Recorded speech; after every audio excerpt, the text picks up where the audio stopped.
Okay, good morning, dear students. So today we are back with a new topic, and that is RLC components and the equations that derive it.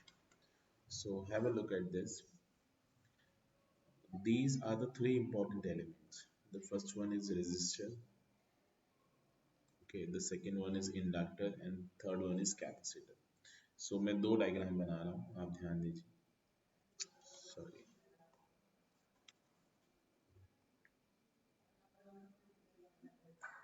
Video को skip मत करिएगा, आप speed बढ़ा के देख सकते हैं. If you find the content to be slow, तो मुझे तो सब बच्चों के हिसाब से कंटेंट बनाना है, तो आप अपनी स्पीड को मेज़र कर सकते हैं, आई मीन वेरी कर सकते हैं अपने हिसाब से. ओके, सो ये डायग्राम जो है ये आपका टाइम डोमेन के लिए, और ये डायग्राम जो है आपका फ्रीक्वेंसी डोमेन के लिए. दैट मीन्स यहाँ पे ये जो वोल्टेज है ये रिप्रेजेंट कर रहा है वोल्टेज इन टाइम डोमेन, और ये करंट डोमेन, ये टाइम डोमेन में करंट है, ये कैपिटल में है तो ये फ्रीक्वेंसी डोमेन में है. ठीक है. तो इसकी इक्वेशंस क्या होंगी, ध्यान दीजिए. तो हम एज्यूम करते हैं कि करंट जो हम हमारे पास दी हुई है, जो फ्लो कर रही है, that is I M cos omega t plus phi. This is the current given in time domain. ठीक है, एम्पीयर. तो इसको जब आप इसमें ओम्स लॉ लगाएंगे तो आपको मिलेगा V equal to I into R. तो इसमें वैल्यू पुट करिए, I equal to I M into R cos omega T plus five. और इसको आप देखोगे तो इसको आप ऐसे लिख सकते हो आपका फ्रीक्वेंसी डोमेन में. इसको आप फेजर ले लो दोनों तरफ, तो ये हो जाएगा कैपिटल V, इधर आ जाएगा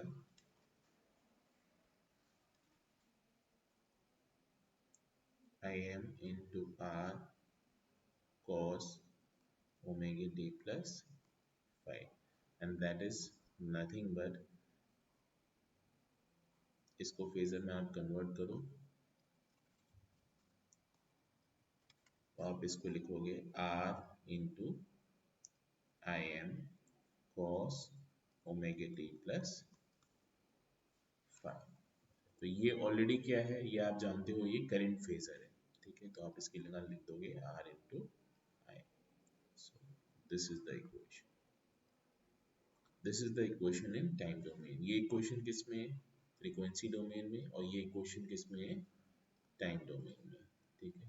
Similarly for inductor, if we look at the equation for inductor, then what will be the equation?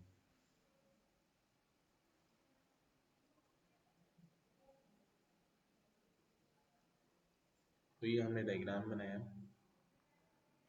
ये आपका इंडक्टर है, ये आई हो गया. ठीक है, ये आपका V हो गया. और अगर हम फ्रीक्वेंसी डोमेन में बात करें तो ये हो जाएगा आपका V, कैपिटल V, और ये हो जाएगा आपका. तो देखो V इक्वल टू क्या होता है, L D I by D T, है ना. This relation we know, because of inductor this thing happens. तो इस इक्वेशन में I की वैल्यू आप सब्स्टिट्यूट करिए, तो I आपको मिलेगा I D upon D T of I M cos omega t plus phi. Sorry, okay.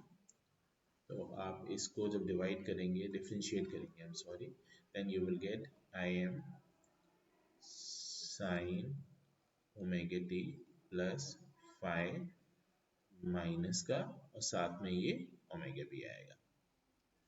ठीक है. इसको आप जानते हो कि cos ओमेगा टी प्लस 90 किसके बराबर होता है, ये होता है माइनस साइन ओमेगा टी. ठीक है. तो ये क्या हो जाएगा, माइनस ओमेगा एल, ये माइनस साइन एब्जॉर्ब हो जाएगा, इसको हम क्या लिख लेंगे,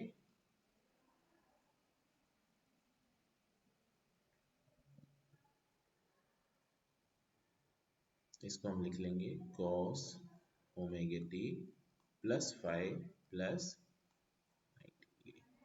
इससे ये माइनस साइन क्या हो जाएगा, एडजस्ट हो जाएगा। ठीक है, तो अब आप देखिए इसको हम क्या लिख सकते हैं, इसको हम लिख सकते हैं ओमेगा एल। ये 90 डिग्री जो है इसको हम कैसे लिखेंगे, इसको हम लिखेंगे e की power j omega T plus 5 into e की पावर j 90। ये दोनों ऐड हो जाएंगे, जाहिर सी बात है। तो ये कितना हो जाएगा, ध्यान दीजिए, दिस इज इस e की पावर j 90 को हम क्या लिख सकते हैं, j लिख सकते हैं। तो ये j आगे आ जाएगा omega L I am e की power j omega T plus 5। ठीक है, तो ये पूरा क्या हो जाएगा, what will be this much, that will be j omega L को बाहर ले लीजिए, this is nothing but I.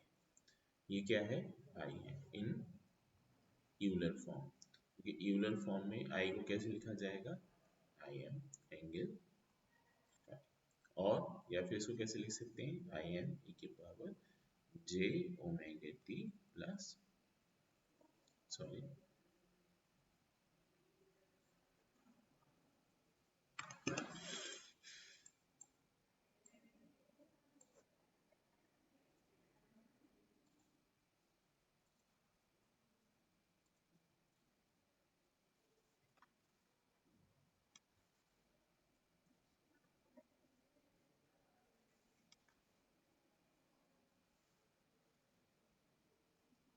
Okay. So इसकी वजह से हमने इसको ऐसा लिख लिया। तो हमें यहाँ से क्या पता चला, what did we understand, that v is equal to L D I by D T. ये आप इसको कैसे लिख सकते हैं, फेजर फॉर्म में आप इसको लिख सकते हैं capital V J omega L into I, that is in phasor form.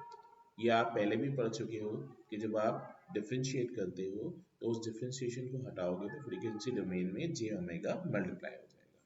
Similarly, if I talk about capacitor, then capacitor is something like this. Have a look at this. Okay, इसको आप चाहो तो अगर हम इसको फेजर डायग्राम बनाना चाहें तो कैसे बनेगा इसका डायग्राम, इसका डायग्राम कुछ ऐसा बनेगा। देखो ये आर्गन प्लेन है, ये इमेजिनरी एक्सिस है, ये रियल एक्सिस है, और ये हो गया आपका आई, और ये हो गया आपका वी। ठीक है, और ये हो गया आपका 5। तो ये एंगल कितना आएगा, 90 डिग्री। आप ध्यान दो, इस इक्वेशन से आपको समझ में आ रहा है कि v जो है वो I से 90 डिग्री क्या होगा, लीडिंग होगा। ठीक है, similarly in case of a capacitor, what do we get, in case of a capacitor,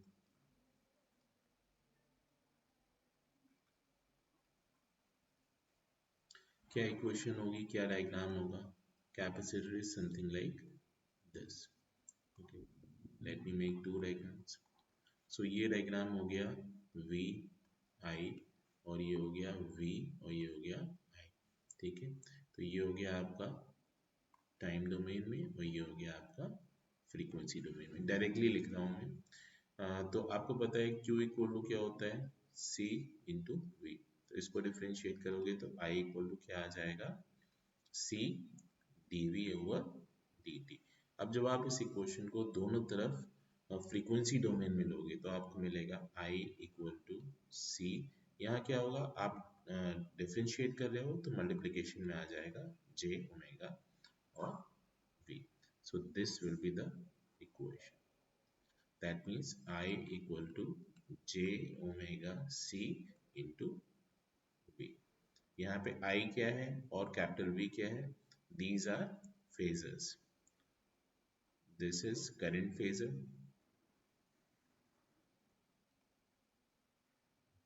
and this